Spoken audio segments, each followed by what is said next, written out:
बिस्मिल्लाहिर्रहमानिर्रहीम। अस्सलाम वालेकुम students, welcome to all of you. उम्मीद है कि आप सब खैरियत से होंगे।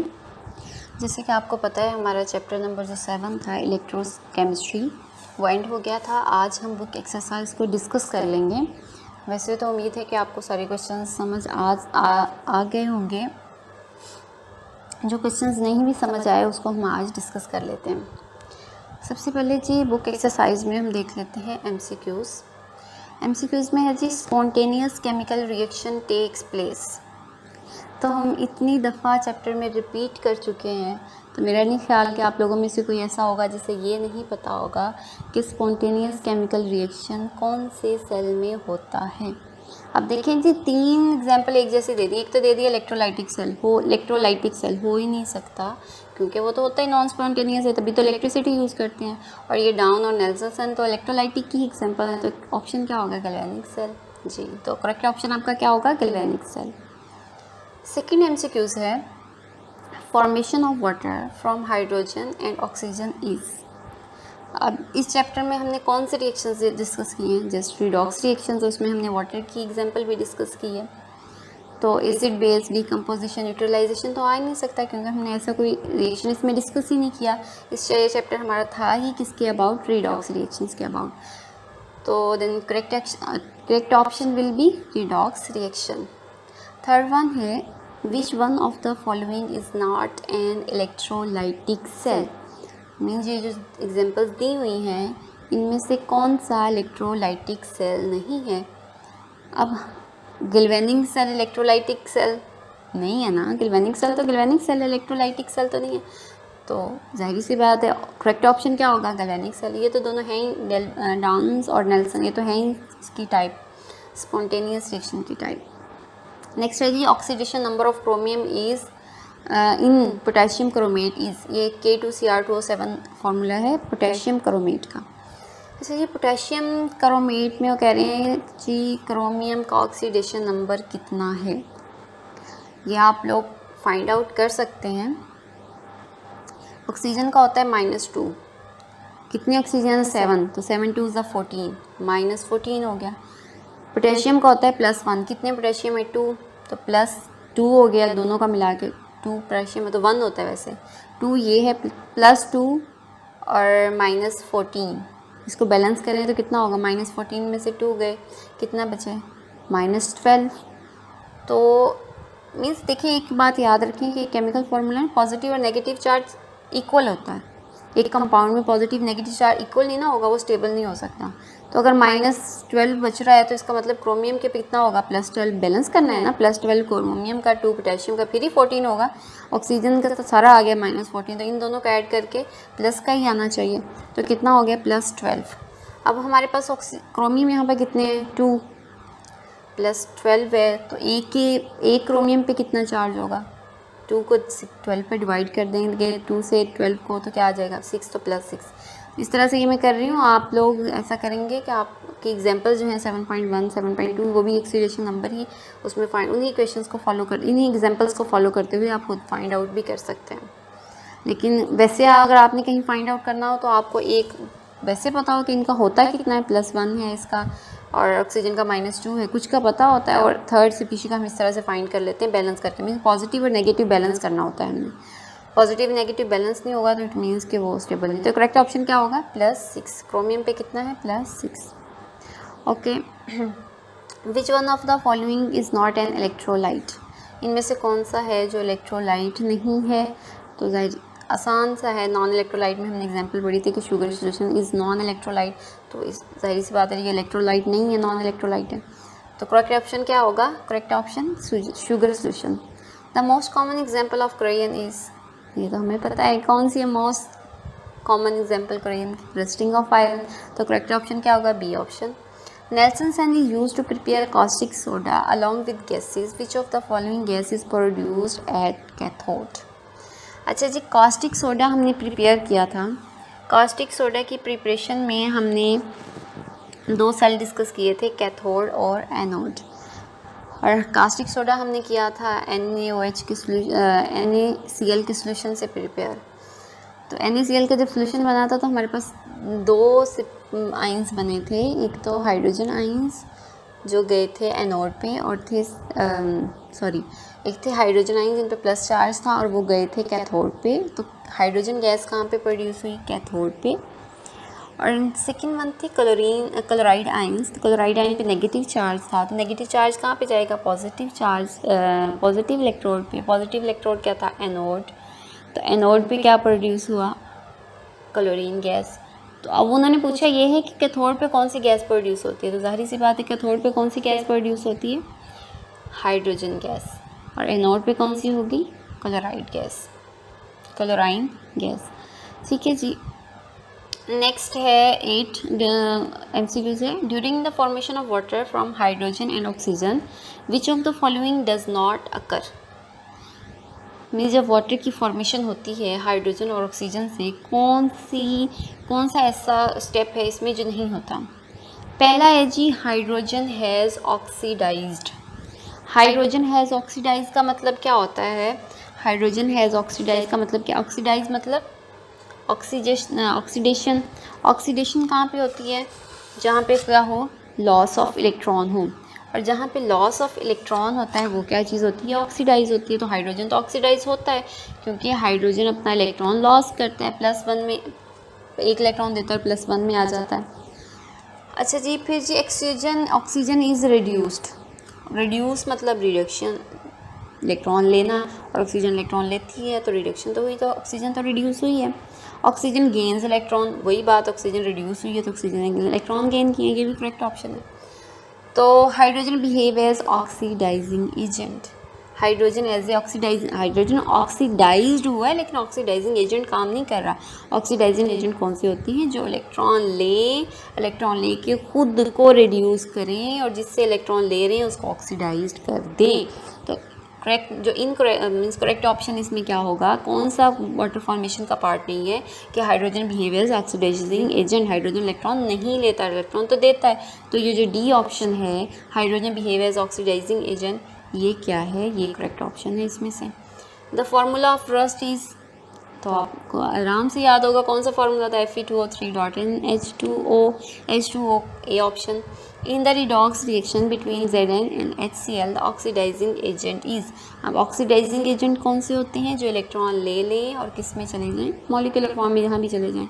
तो जब हम Zn और जिंक और HCl का पीछे आपको रिएक्शन दिया हुआ है, आप वहाँ पे जाके देख भी सकते हैं। H पे होता है पॉजिटिव चार्ज, Cl पे होता है नेगेटिव, Cl अटैच हो जाता है Zn के पास, Zn अपने इलेक्ट्रॉन दे देता है, वो इलेक्ट्रॉन ले लेता है हाइड्रोजन। तो यहाँ पे इलेक्ट्रॉन कौन ले रहा है? हाइड्रोजन। तो जो हर चीज़ इलेक्ट्रॉन लेती है वो क्या होती है? Oxidising agent. तो यहाँ पे ऑक्सीडाइजिंग एजेंट क्या है? हाइड्रोजन आयंस, मीन्स के बी करेक्ट ऑप्शन है। ठीक है, ये हो गया हमारे MCQs। नेक्स्ट है हमारे short questions. Short question mostly तो इस चैप्टर के आपको आराम से बुक से मिल जाएंगे। तो मैं आपको टॉपिक बताती जाती हूँ तो आप उसमें से कर लेंगे। हम डिस्कस कर चुके हैं पीछे। Define oxidation in the term of electron हम डिस्कस कर चुके हैं, एग्जांपल्स भी आपको आती हैं। Define reduction in the term of loss of gain of electron, ये भी हम डिस्कस कर सकते हैं। Between valency and oxidation state, ये हमने एक टेबल साइड बॉक्स पढ़ा था जिसमें हमने इनके राइट करने के वो भी पढ़े थे, वो भी है। और इसके अलावा वैलेंसी की आप वैसे भी फर्स्ट चैप्टर में पढ़ चुके हैं, कंबाइनिंग कैपेसिटी को कहते हैं। और oxidation state apparent charge on an compound of an element in a compound, ये भी हम पढ़ चुके हैं। दोनों की डिफाइन है और ये एक डिफाइन आ जाएगी डिफरेंस में। और सेकेंड पॉइंट इसमें राइट करने का आ जाएगा कि वैलेंसी में हम प्लस पहले और न्यूमेरिकल वैल्यू बाद में लिखते हैं। ऑक्सीडेशन स्टेट में न्यूमेरिकल वैल्यू पहले और चार्ज बाद में लिखते हैं, उस तरह से आप उसको देख लेंगे। सेकंड पॉइंट ये आ जाएगा। अच्छा जी, differentiate between oxidising and reducing agent, ये आपके पीछे हम टॉपिक पढ़ चुके हैं। रिड्यूसिंग और ऑक्सीडाइजिंग एजेंट के में जो क्या डिफरेंस है ये हम पढ़ चुके हैं। उसके बाद जी नेक्स्ट है differentiate between strong and weak electrolytes, ये भी आपकी बुक में है। पीछे हम पढ़ चुके हैं स्ट्रॉन्ग इलेक्ट्रोलाइट क्या होते हैं, वीक इलेक्ट्रोलाइट क्या होते हैं। नेक्स्ट है जी how electroplating of an iron is of tin on steel is carried out, ये हमने रिसेंटली ही टॉपिक पढ़ा है। इलेक्ट्रोप्लेटिंग ऑफ टिन, जिंक और कॉपर जिसमें हमने पढ़ा था, उसमें आ जाएगा, लास्ट टॉपिक था हमारा। Why steel is plated with nickel before the electroplating of chromium, ये भी हमने बहुत अच्छे से डिस्कस किया था कि क्रोमियम की इलेक्ट्रोप्लेटिंग से पहले हम निकल से उसको प्लेटेड क्यों करते हैं, क्योंकि chromium does not adhere on the surface of steel. और इसको क्यों करते हैं? ताकि निकल क्या प्रोवाइड करता है? निकल और कॉपर प्रोवाइड्स एडहेशन अब फिर उससे क्या होता है कि मेटल को फिर हम वो कर सकते हैं। पूरा पैराग्राफ है वो इसका आंसर में आ जाएगा, अब हमने डिस्कस भी किया था इलेक्ट्रोप्लेटिंग ऑफ क्रोमियम की वीडियो में। अच्छा जी, नेक्स्ट 8 क्वेश्चन है, how you explain that following reaction is oxidisation in the terms of oxidation number. अब देखिए यहाँ पे 0 में है, यहाँ पे प्लस में हो रहा है, तो बताएं कहते जी ऑक्सीडेशन कैसे होगी। आराम से बता सकते हैं भाई, लॉस ऑफ इलेक्ट्रॉन हो रहा है। ऑक्सीडेशन क्या होती है? Oxidation is the loss of electron in the following reaction. Aluminium is aluminium क्या कर रहे हैं? लॉस कर रहे हैं electron. Aluminium is losing electrons and it is changing from aluminium 0 to aluminium +3 by losing 3 electrons. तो जाहिर सी बात है ऑक्सीडेशन ही होगी, तो इजीली आप इसको आंसर कर सकते हैं। अच्छा जी, नेक्स्ट वन है जी, how will you prove with an example that conversion of an ion to an atom is an oxidation process. और कहते हैं जी कोई एग्जांपल दें और उस एग्जांपल से हमें ये बताएं कि एक आयन है और वो एटम में कन्वर्ट हो रहा है और ये ऑक्सीडेशन है। ऑक्सीडेशन क्या होती है? Loss of electron. अब कौन सा आयन है जो इलेक्ट्रॉन लॉस करे और एटम में चला जाए? क्या कैटाइन जा सकता है? कैटाइन पे तो पहले बेचारे पे पॉजिटिव चार्ज होता है, वो और अगर लॉस कर देगा इलेक्ट्रॉन तो पॉजिटिव चार्ज और बढ़ जाएगा, एटम में तो जाएगा ही नहीं। एटॉमिक फॉर्म में तो कौन जा सकता है? एनाइन जा सकता है। तो कोई भी एक एनाइन ले लें, उसको आप एरो लगाएं, इलेक्ट्रॉन लॉस करें और एटॉमिक फॉर्म में से ले जाएं। जैसे मैं आपको दिखा देती हूँ, आपकी बुक में भी है ये वाला रिएक्शन। जैसे क्लोराइड है, यहाँ पे क्या है? क्लोराइन नेगेटिव चार्ज है और ये इलेक्ट्रॉन लॉस कर रहा है। इलेक्ट्रॉन लॉस करके ये किसमें? क्लोरीन गैस क्लोराइन गैस के फॉर्म में आ गया।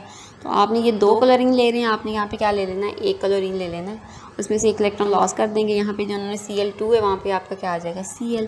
तो ये एक एग्जांपल आ जाएगी कि आपका किस तरह से चेंज होता है एक आयन एटम में और ऑक्सीडेशन प्रोसेस होता है। तो आप 2 को Cl नहीं लेंगे, आप 1 Cl लेंगे, 1 इलेक्ट्रॉन लॉस होगा तो 1 एटॉमिक फॉर्म में आपका क्लोरीन आ जाएगा।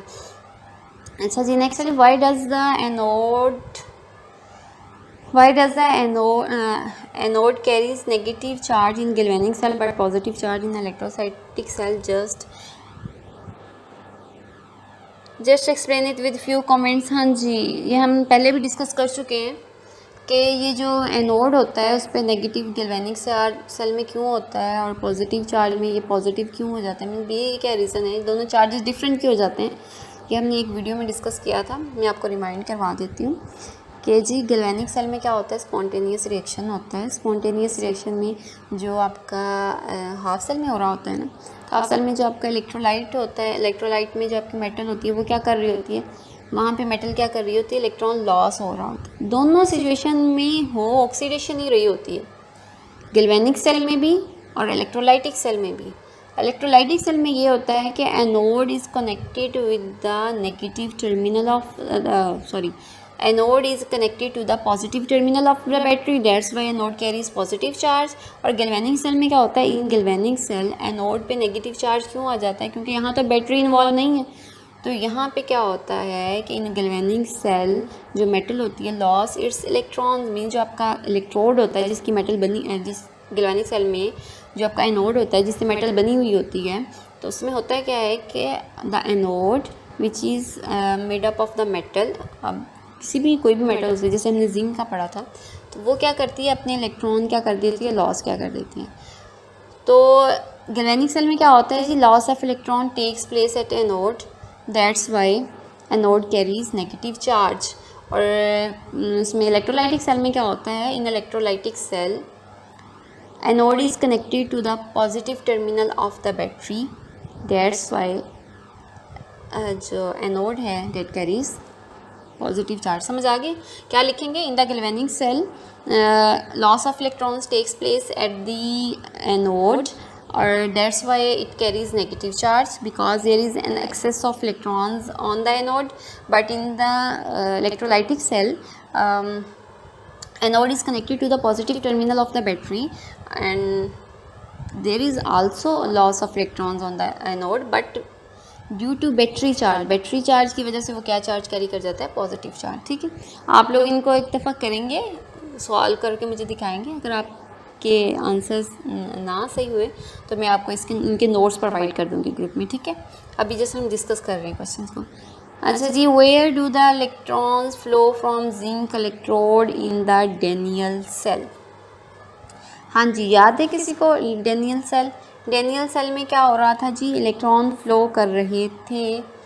अब डेनियल सेल किस में था? गैल्वेनिक सेल की एग्जांपल है ना डेनियल सेल। जब गैल्वेनिक सेल की एग्जांपल है तो गैल्वेनिक सेल में क्या होता है डेनियल सेल पे कि जो इलेक्ट्रॉन होते हैं वो जिंक पे होते हैं लॉस, जिंक अपने इलेक्ट्रॉन लॉस करता है और फिर वो इलेक्ट्रॉन कहाँ चले जाते हैं? Towards cathode. तो ये पूछ रहे हैं कि इलेक्ट्रॉन का फ्लो क्या होता है, तो आप क्या लिखोगे? In the Daniell cell electrons flow from the zinc electrode towards the copper electrode that are acting as cathode. ठीक है, ये आपका आंसर होगा। नेक्स्ट है जी, why do electrons get their names anode and cathode in galvanic cell? Galvanic cell पे anode और cathode ही हमने क्यों कहते हैं? Because oxidation takes place at anode, that's why oxidation takes place at anode and reduction takes place at cathode. तो हम anode और कैथोड उसे कहते हैं जिस पे ऑक्सीडेशन उसे एनोड, जिस पे रिडक्शन उस पे कैथोड। तो जिस इलेक्ट्रोड पे ऑक्सीडेशन होती है उसे हम क्या देते हैं? एनोड, और जिस पे रिडक्शन होती है उसे हम क्या देते हैं? Cathode. What happens at the cathode in the galvanic cell? Galvanic cell में कैथोड पे क्या होता है जी? कैथोड पे होती है रिडक्शन। क्या होती है? कैथोड पे रिडक्शन होती है। और रिडक्शन कैसे होती है कि यहाँ पे कैथोड क्या होता है? पॉजिटिवली चार्ज इलेक्ट्रोड होता है और एक गेन्स इलेक्ट्रॉन। पॉजिटिवली चार्ज जब इलेक्ट्रोड है तो जब पॉजिटिवली चार्ज है तो उससे क्या होगा? इलेक्ट्रॉन्स फ्लो करते हैं टुवर्ड्स एनोड। तो एनोड पे क्या होती है? ऑक्सीडेशन, और कैथोड पे क्या होती है? Reduction. Which solution is used in electrolyte in the Nelson cell? Which solution is used as electrolyte in the Nelson cell? अब हमने नेल्सन सेल की, डाउन सेल से पहले हमने नेल्सन सेल पढ़ा था। नेल्सन सेल में हमने ये पढ़ा कि इलेक्ट्रोलाइट तो हमने यूज़ करना होता है ना, कोई भी इलेक्ट्रोलाइट हो सकता है। और इलेक्ट्रोलाइट जो हैं वो कौन से होते हैं? सॉल्यूशंस होते हैं। अब किस चीज़ के सॉल्यूशंस होते हैं? वो सॉल्यूशंस होते हैं कि हम कौन रिएक्शन कौन सा करवा रहे हैं, जो भी हम इलेक्ट्रोड ले रहे होते हैं वो हम उसी का हम क्या ले रहे होते हैं? इलेक्ट्रोलाइट ले रहे होते हैं। जैसे कि हमने एग्जांपल पढ़ी थी इलेक्ट्रोलाइसिस ऑफ वाटर में। इलेक्ट्रोलाइसिस ऑफ वाटर में हमारा, हम वाटर को ले रहे थे, वो एज ए इलेक्ट्रोलाइट काम कर रहा था। और जैसे हमने इसकी कंस्ट्रक्शन पढ़ी थी नेल्सन सेल की, नेल्सन की सेल की कंस्ट्रक्शन में हम ले रहे थे इलेक्ट्रोलाइट, जो हम ले रहे थे वो NaCl को ले रहे थे। तो अब आपने सोडियम क्लोराइड को हम एज ए इलेक्ट्रोलाइट ले रहे थे। तो नेल्सन सेल कि which solution is use an electrolyte in the Nelson cell, कौन सा यूज़ होता है जी solution? NaCl, sodium chloride, Nelson cell में यूज़ करते हैं हम एज एन इलेक्ट्रोलाइट। अच्छा जी, उसके बाद है name the by product produce in the Nelson cell. अब नेल्सन का सेल था उसमें कौन से बाई प्रोडक्ट्स प्रोड्यूस हो रहे थे? अब बाई प्रोडक्ट्स कौन से होते हैं? एक बाई प्रोडक्ट्स होते हैं, एक तो चीज़ है जो हमें चाहिए है और एक चीज़ होती है जो हमें नहीं चाहिए होती, वो ऐसे ही बन जाती है। मीन्स एक तो थी कि हमें रिक्वायर्ड थी इसलिए उसकी मैन्युफैक्चरिंग और उसकी फॉर्मेशन हो गई, तो वो तो ओके है कि जी हो गई। उसके बाद वो चीज़ जो हमें नहीं चाहिए थी, अगर वो चीज़ भी बन जाए तो वो क्या होती है? By product. अच्छा जी, बाय प्रोडक्ट में आपको अगर याद हो नेल्सन का सेल, तो नेल्सन सेल के सेल में क्या हो रहा था? मैन्युफैक्चरिंग हो रही थी ना NaOH की। तो मैन्युफैक्चरिंग में NaOH तो हमारा बाई प्रोडक्ट नहीं हो सकता ना, क्योंकि NaOH तो हमें चाहिए था। तो उसमें कौन सी गैसेस रिलीज़ हो रही थी? एक तो हाइड्रोजन गैस रिलीज़ हो रही थी और एक क्लोराइन गैस रिलीज़ हो रही थी। जब ये दोनों गैसेस रिलीज़ हो रही थी तो बाई प्रोडक्ट क्या होगा? NaOH, या जो गैसेस रिलीज़ हो रही हैं वो NaOH तो नहीं हो सकता, वो हमारी मेन प्रोडक्ट है। तो हमारी बाई प्रोडक्ट क्या होगी? क्लोराइन गैस, और साथ में क्या होगी? Hydrogen gas. ठीक है। अच्छा जी, नेक्स्ट है why is galvanising done. Galvanising क्यों करते हैं, ये हमने गैल्वेनाइजिंग वाली जो वीडियो है उसमें हमने डिस्कस किया था। एक तो हम क्या करना चाहते हैं, to avoid corrosion means prevent corrosion, और सेकंड हम क्या चाहते होते हैं, गैल्वेनाइजिंग से हमें क्या मिल जाती है, हमें उसकी अपीयरेंस मिल जाती है, अपीयरेंस उसकी बेटर हो जाती है। एक तो हमें क्या मिलती है, करोजन से फ्री हो जाती है हमारी मेटल, और सेकंड क्या होता है, हमें उसकी अपीयरेंस अच्छी हो जाती है मेटल्स की। तो एक दफ़ा आप उसमें खोलेंगे, उसमें एडवांटेजेस दिए हुए हैं गैल्वेनाइजिंग के, उसमें से आपको मिल जाएगा आराम से। Why an iron grill is painted frequently. हाँ जी, आयरन ग्रिल को हम क्यों फ्रीक्वेंटली पेंट करते हैं, क्यों करते हैं, क्योंकि जो आयरन होता है वो क्या होता है, जनरल ये आयरन तो बेस्ट एग्जांपल है ना करोजन की, रस्टिंग ऑफ आयरन तो ये ज़रूरी है। तो हम पेंट क्यों करते हैं, ताकि हम प्रिवेंट कर सकें। We painted it to prevent iron from rusting. जब हम रस्टिंग से प्रिवेंट करने के लिए उसको क्या करते हैं, आयरन को पॉलिश करते हैं। अच्छा, नेक्स्ट है जी, why oxygen is necessary for rusting. अब ऑक्सीजन रस्टिंग के लिए नेसेसरी क्यों है। जो हमने रस्टिंग का टॉपिक डिस्कस किया था, उसी रस्टिंग के टॉपिक में ही ऑक्सीजन का इन्वॉल्वमेंट है, जहाँ से है कि ऑक्सीजन जो है वो इलेक्ट्रॉन लेती है, इलेक्ट्रॉन लेके वाटर की कन्वर्जन होती है, वो एक पूरा पैराग्राफ है ऑक्सीजन की रस्टिंग में, तो वो वहाँ से आएगा। उसको हम जो है इसके जो नोट्स हैं वो मैं आपको प्रोवाइड कर दूँगी। आपने एक दफ़ा मुझे मार्क करके ना, तो आपने मुझे सेंड करने हैं, ताकि मैं एक दफ़ा देख लूँ कि आप लोगों ने किस तरह से आंसर कर गए, और फिर मैं आपको नोट्स प्रोवाइड कर दूँगी। इस तरह से प्रोवाइड नहीं करती, इस तरह तो फिर आप जस्ट कुछ सोचोगे ही नहीं, ना ही निशान कहीं पे मार्क करोगे, जस्ट आप लोग देखोगे और रट्टा लगा लोगे इनका। सो थिंकिंग पावर्स तो आपकी वहीं की वहीं रह जाएंगी। तो आपने क्या करना है, पहले आपने मार्क कर लेना है, पेज नंबर मेंशन कर लेंगे, जो आंसर नहीं आएगा मुझसे पूछेंगे, मैं आपको रिप्लाई करूँगी, then I will provide notes. ठीक है। In electroplating of chromium which salt is use an electrolyte. हमने इलेक्ट्रोप्लेटिंग ऑफ क्रोमियम में पढ़ा था जी, तो कौन सा हो रहा था, सिल्वर में तो सिल्वर नाइट्रेट कर रहे थे, जिंक में जिंक था, सल्फेट में टिन क्लोराइड था, कॉपर में कॉपर का सॉल्ट कॉपर सल्फेट था, तो जी क्रोमियम में कौन सा था, क्रोमियम सल्फेट। ठीक है, इलेक्ट्रोप्लेटिंग ऑफ क्रोमियम, ये मैंने सारे रिवाइज इसलिए कर दिए ताकि आपके माइंड में रहे। कोई भी क्वेश्चन तो कोई भी आ सकता है ना। अब यहाँ पे उन्होंने क्रोमियम मेंशन कर दिया, वहाँ पे जी सिल्वर कर दिया, आपके जी हमारे तो ये क्वेश्चन ही नहीं था सिल्वर वाला, क्रोमियम वाला था। तो क्रोमियम की इलेक्ट्रोप्लेटिंग में कौन सा सॉल्ट यूज़ करते हैं, क्रोमियम सल्फेट। नेक्स्ट है जी, write down the reaction taking place during the electroplating of chromium. Complete जो आपके क्रोमियम वाले रिएक्शंस है ना, वो इसका आंसर होगा। In the electroplating of silver from where silver ions come and they deposit. और कहते हैं जी इलेक्ट्रोप्लेटिंग जब करते हैं सिल्वर आइंस के, तो ये सिल्वर आइंस कहाँ से आते हैं और कहाँ पे आके डेपोजिट हो जाते हैं, तो इसका आंसर तो आपको पता है। हाँ जी, कहाँ से आते हैं सिल्वर आइंस, एनोड से आते हैं। तो इन the electroplating of silver ions come from anode and deposit at cathode. ठीक है जी, ये आप अगर ज़्यादा लिखना चाहे तो आप इनके रिएक्शंस लिख सकते हैं। What is the nature of electrode use in the electroplating of chromium. हाँ जी, कौन सी नेचर होती है, कौन से इलेक्ट्रोड्स यूज़ करते हैं हम इलेक्ट्रोप्लेटिंग ऑफ क्रोमियम में, ये इसी के डिफरेंट थे ना, बाकी उनका तो वैसे ही हो रहा था जी। एक तो जिसको इलेक्ट्रोप्लेट करवाना है, और टिन सिल्वर है तो सिल्वर का एनोड यूज़ कर रहे थे, टिन है तो टिन एनोड, जिंक है तो जिंक एनोड, कॉपर है तो copper anode impure copper form में। तो क्रोमियम का केस डिफरेंट था, तो इसमें कौन सा हम यूज़ कर रहे थे, एंटीमोनियल लेड को क्या कर रहे थे, एज एन एनोड ले रहे थे, और जो हमारी टारगेट मेटल है, जो स्टील है जो भी है, उसको हम कैथोड ले रहे थे। तो इसके भी इलेक्ट्रोड्स मेंशन है, आप आराम से आपको आंसर मिल जाएगा। वैसे मैंने बता भी दिए आंसर्स, तो मैंने आपको साथ साथ बता दिए। एग्जैक्ट वर्डिंग आपको बुक से मिलेगी, जिसकी आपको नहीं समझ आएगी वो आप मुझसे पूछ लेंगे, और फिर मैं अगर ज़्यादा प्रॉब्लम होगी तो फिर मैं आपको नोट्स प्रोवाइड कर दूँगी। ठीक है जी, ओके। नेक्स्ट है जी long question, describe the rules for assigning the oxidation state. Rules बताने हैं जी ऑक्सीडेशन स्टेट को असाइन करने के लिए, पूरा लॉन्ग क्वेश्चन है, हम पढ़ चुके हैं। Find out the oxidation state of the underlined elements in the following compound. हाँ जी, ये वाले दिए हुए हैं कंपाउंड्स, आपने करनी है इनकी ऑक्सीडेशन स्टेट फाइंड, और इस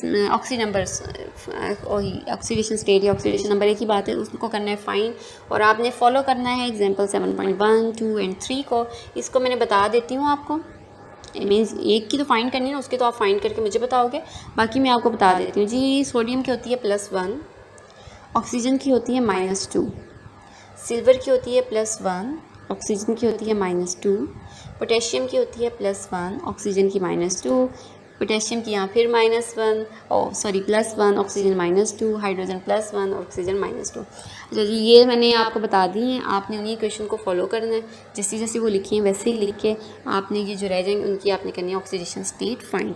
यहाँ इसको करेंगे सॉल्व, एग्जैक्ट सल्फ़र की आएगी, इसको करेंगे नाइट्रोजन की आएगी, मैंगनीज़ की आएगी और नाइट्रोजन की आएगी। लेकिन क्रोमियम में मसला आएगा, क्रोमियम की आएगी आपकी सो +12 तक आएगी, तो आपने जब उसको 2 से डिवाइड करोगे फिर एक क्रोमियम की आएगी +6, ठीक है। तो इसको आप सॉल्व करेंगे, इसको आप सॉल्व करके मुझे सेंड करेंगे, ठीक है जी। नेक्स्ट है, how can a spontaneous reaction be carried out in electrolytic cell, discuss in detail. Non spontaneous reaction, non spontaneous reaction किस तरह से कैरी आउट करें तो पूरी वर्किंग आ जाएगी आपकी, आपका कंप्लीट जो है इलेक्ट्रोलाइटिक सेल वो कंप्लीट वो आ जाएगा। Discuss the electrolysis of water, हम डिस्कस कर चुके हैं। Discuss the construction and the working of a cell in which electricity is produce. तो जी इलेक्ट्रिसिटी किस सेल में प्रोड्यूस होती है? इलेक्ट्रोलाइटिक में तो प्रोड्यूस ही नहीं हो सकती। क्यों नहीं हो सकती जनाब? वहाँ पे जो रिएक्शन था वही नॉन स्पॉन्टेनियस था, उसको तो खुद इनिशिएट करने के लिए हमें स्टार्ट करने के लिए हमें इलेक्ट्रिसिटी चाहिए, तो कौन सा सेल आएगा इसमें? Galvanic cell. जी तो गैल्वेनिक सेल की कंप्लीट कंस्ट्रक्शन वर्किंग आ जाएगी। इनसे आपने कंफ्यूज नहीं होना। ये आज का हमारा टॉपिक, हमारा चैप्टर हो गया एंड इसकी हमने कर ली है, एक्सरसाइज भी कर ली है और अब मैंने आपको प्रोवाइड करने हैं नोट्स। तो नोट्स मैं तब आपको प्रोवाइड करूँगी जब आप मुझे अपने सॉल्यूशंस भेजेंगे आंसर्स के, ठीक है जी। तो इससे रिलेटेड कोई भी क्वेश्चन हो तो आप मुझसे पूछ लेंगे, व्हाट्सअप करें, मैसेज करें या कमेंट कर दें, मैं आपको आंसर कर दूँगी। आज का हमारा यही टॉपिक था और इससे अच्छा नहीं रहते हैं, सॉरी मैंने कहा यस 5 है, बल्कि 6 भी है। क्वेश्चन नंबर 6 है जी, how can we prepare NaOH on commercial scale, ये हम पढ़ चुके हैं। Redox reaction takes in the roasting of iron complete पढ़ चुके हैं। Why galvanizing is considers better than that of tin plating, ये हमने अपने लेक्चर में ही डिस्कस कर लिया था। गैल्वेनाइजिंग अगर रप्चर भी हो जाए तो ऊपर वो क्रोयन वो पूरे आ जाएगी, पूरे एंड वाले जो बॉक्सेस हैं ना दोनों के वो आ जाएंगे सॉरी। अच्छा जी, टिन प्लेटिंग में हमने कहा था अगर ब्रेकआउट हो जाए तो वो बस मैटर पे गई, मैटर को रस्टिंग स्टार्ट हो जाती है, गैल्वेनाइजिंग में नहीं होती। तो इन दोनों के ना एंड वाले पैराग्राफ्स हैं, उनमें आंसर आपको मिल जाएगा। What is electroplating, how right down the procedure of electroplating, बहुत दफ़ा पढ़ लिया। अब तो हमने जनरल प्रिंसिपल लिखना है, किसी और का नहीं लिख लेना। अच्छा जी, what is the principle of electroplating, how electroplating of chromium is carried out. Principle है और क्रोमियम भी किस तरह से करते हैं ये हम पढ़ चुके हैं, ठीक है जी। असेसमेंट वर्क है, आपने जी आंसर क्वेश्चन आंसर स्कोर करना है राइट। और क्वेश्चन नंबर जो 2 है, लॉन्ग क्वेश्चन नंबर 2 है, उसको आपने सॉल्व करना है और इसके लिए आपने उसको सॉल्व करने के लिए लॉन्ग सिर्फ आपने 2 करना है, शॉर्ट क्वेश्चन आप लोग करेंगे। और जो तो एग्जैक्ट आंसर्स मिल जाएंगे ना उनको ना करें, जिनकी अपनी वर्डिंग में आपको मैंने बताया उनको कर लें, ठीक है। फिर मैं देख लूँगी कि आपको समझ आया कि नहीं आया। और लॉन्ग क्वेश्चंस में आपने जस्ट क्वेश्चन नंबर 2 करना है और उसके लिए मैंने आपको कहा कि 7.1 और 7.23 इनको फॉलो करोगे एग्जाम्पल्स को। मैंने वैसे आपको बता दिया है कि सबकी कैसे होगी, तो उससे आपको पता चल जाए, ठीक है। यह है आज का हमारा लेसन। अच्छे से इस चैप्टर को याद कर लें। थोड़ा सा क्रिटिकल है लेकिन इतना क्रिटिकल नहीं है। इसको अगर आपने साथ साथ किया होगा तो ये आपको बिल्कुल भी मुश्किल नहीं लगेगा। Thank you so much. घर में रहें, महफूज रहें। अल्लाह हाफिज़, फ़ी अमानिल्लाह।